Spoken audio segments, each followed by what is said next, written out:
As televised news events go, it had a touch of the surreal about it, a touch of the macabre. 2 days after the attacks that killed 14 people in San Bernardino, California, hordes of reporters and news crews poured into the home of the killers, Syed, Farook, and Tashfeen, Malik. Some news channels broadcast it live, with reporters rifling through a site that only hours earlier was part of a police investigation. The spectacle prompted hashtags like "This Isn't Journalism" to start trending online, while some of the channels were still in the house live on the air. The coverage of the massacre, the commentary it has provoked, tells a story of two Americas. One that considers gun control to be a legislative imperative. The other that argues that the way to make the U.S. safe is to arm more of its citizens and to be wary of what some call a radicalized Muslim community. We saw that on the front pages of newspapers in New York City. And the religious angle, questions about the motivations of the killers, spiraled, with Republican presidential contender Donald Trump calling for a ban on all Muslims entering the U.S. This is a story that combines two very touchy issues, gun control and the so-called war on terror. And the way it was covered revealed much about the news media in the U.S. Our starting point this week is San Bernardino, California.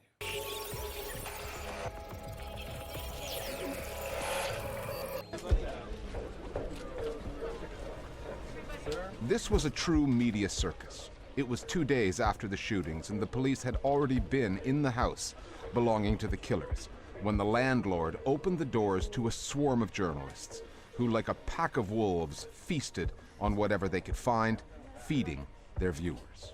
I don't blame the reporters really for going inside. You want to see what's there. What the problem is when you have the capacity to do live television. Is there some insight yielded? I want to take you guys in through here. You know, as though 1,000 jigsaw pieces had been thrown and strewn on the floor, and the reporters were picking each one up one by one and saying, well, here's one that looks like this, and then putting it back down and picking up another one. You have no sense of how it fits together, why it might possibly be relevant to what we've seen. The treat is a live television event.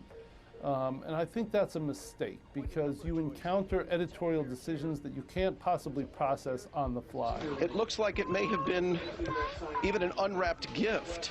MSNBC rifled through the apartment and broadcast photographs of people they had no idea who they were.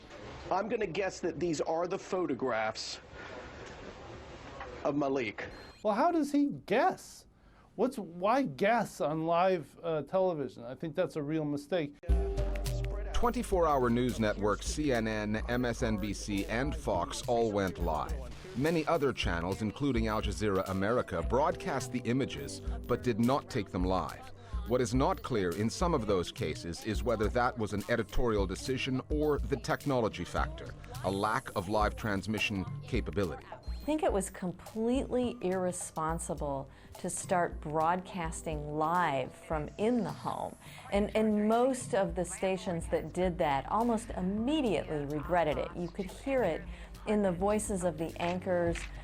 Let's make sure we don't risk. Okay, here's the Let's make sure we don't see child. the children. Let's not show the child, Carrie. For some reason, Anderson Cooper of CNN was given a lot of credit for being skeptical and saying, oh, is this right? Do we have permission to be there? This is kind of bizarre, this whole thing. Well, why didn't you cut off the feed? What it boils down to is ratings and how far can you go to get more eyes, to get more viewers, to get a bigger audience. But it's very hard when you're on the air as an anchor to make that call. You have people talking to you in your earpiece, you're trying to communicate with the reporter in the field, and the executive producer is the one who would have made that call.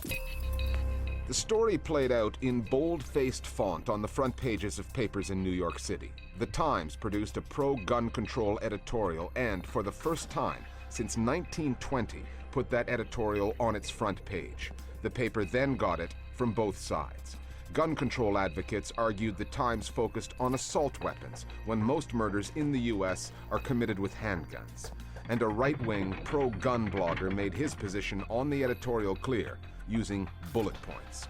New York's tabloids, the Daily News and the Post, took quite different approaches on the day after the shootings on their respective front pages. We see the liberals going after guns, advocating for more gun regulations, and we saw that with the New York Daily News. With the conservatives, we're seeing more anti-Muslim sentiments, and hence the headline in the Post, Muslim killers. One cover that resonated with me was the one where they put Syed Farook on the cover saying he is a terrorist, but so are they. And at the bottom they had pictures of Dylan Roof and Robert Deere Jr. And the problem is not the alleged radicalized ideology of the San Bernardino shooters. The problem is the easy access to guns. And as a tabloid, they can get away with it. CNN or MSNBC may not get away with such coverage. 5 days after the shootings in California, Republican candidate Donald Trump came out with his new position. Donald J. Trump is calling for a total and complete shutdown of Muslims entering the United States until our country's representatives can figure out what the hell is going on. Many news outlets derided Trump in no uncertain terms, including NBC News, which brought out elder statesman Tom Brokaw to explain how un-American such a policy would be. Trump's statement, even in this season of extremes, is a dangerous proposal. However, NBC is among the U.S. networks that, through their disproportionate coverage of Trump and his anti-immigrant rhetoric, have provided the candidate a platform on which to grow. Donald Trump has never been elected to anything, anywhere, but his penchant for the outrageous and inflammatory make him a ratings winner. According to the Tyndall Report, which tracks nightly newscasts in the U.S., Donald Trump has attracted more minutes of airtime than any other candidate and more than the entire Democratic field combined. A number of the American media have been using him to get ratings rather than bringing responsible reporting around his rhetoric. You know, one of the very first things that he said was that we should start deporting Mexicans. They're bringing crime, they're rapists. Most journalists pushed back against that, but there was a fair number of media outlets that just allowed that statement to go unchallenged. And that sort of set the tone for this whole Trump candidacy. Some of that coverage, yes, emboldens a guy like Trump. You don't see Christians killing in the name of Christianity the way you do with Muslims right now. A lot of people in the American media, a lot of people on cable TV particularly, have not thought through the questions about terrorism, the questions of who does terrorism thoroughly enough. Islamic terror, Muslim terrorism. Such that their coverage in situations like this does end up sounding or looking or feeling prejudicial.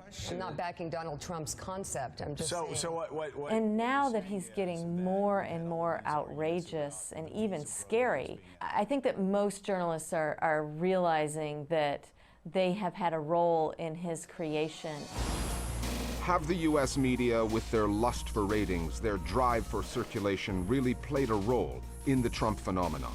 Has their coverage of the massacre in San Bernardino fed into that? Or are they simply reflecting the beliefs of a certain slice of the American electorate?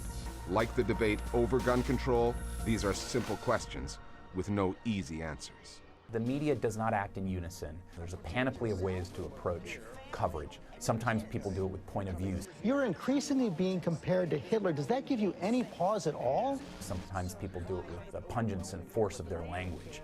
Number one, get a gun. Sometimes they do it with the rigor or lack of rigor of their reporting. Appears to be credit cards and IDs. So here's one. And for all of that, the media does bear a responsibility to be thoughtful and responsible about what they do, and that how they characterize the issues and the events that play out around us as news organizations are sprinting each news cycle to get out news on the web and on the air. On the download now, our viewers weigh in on the San Bernardino killings and the way the story's been covered.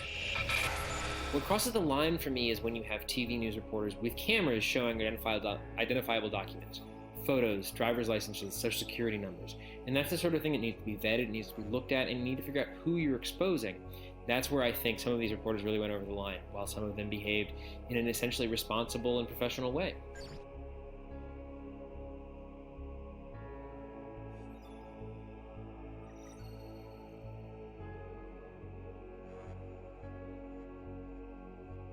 The U.S. media itself is giving greater coverage to those who discuss gun safety.